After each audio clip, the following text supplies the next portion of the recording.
नमस्कार, मी doctor चंद्रतेज Kadam, neuro व endoscopic spine surgeon, Nashik येथे कार्यरत आहे. आज मी आपणास एंडोस्कोपिक स्पाइन सर्जरी बद्दलच्या काही शंका म्हणजे मिथ्स व फॅक्ट सांगणार आहे. बऱ्याच वेळेस पेशंट माझ्याकडे येतात आणि विचारतात की सर लेझरची स्पाइन सर्जरी करायची आहे. तर एंडोस्कोपिक स्पाइन सर्जरी मध्ये लेझरचा वापर होत नाही किंवा कोणत्याही स्पाइन सर्जरीमध्ये तसा लेझरचा वापर होत नाही.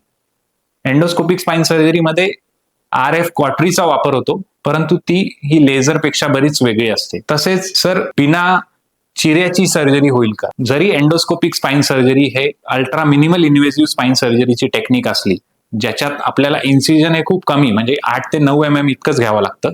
त्यासाठी थोडंसं तरी इन्सिजन आपल्याला घ्यावं लागतं. सो विदाउट इन्सिजन सर्जरी करणं शक्य नाही. तसेच ही स्टिचलेस म्हणजे बिना टाकेची शस्त्रक्रिया आहे का? जसं मी तुम्हाला सांगितलं की 8 ते 9 mm इतकं इन्सिजन घ्यावं लागतं, तर निश्चितच त्याला बंद करण्यासाठी कमीत कमी 1 टाका तरी घ्यावा लागतो. तर त्याच्यात म्हणून आपल्याला ही काही स्टिचलेस असं म्हणता येणार नाही, पण निश्चितच ओपन सर्जरीच्या तुलनेत याच्यात अत्यंत कमी इन्सिजन व अगदी एकच टाका घेण्याची गरज पडते.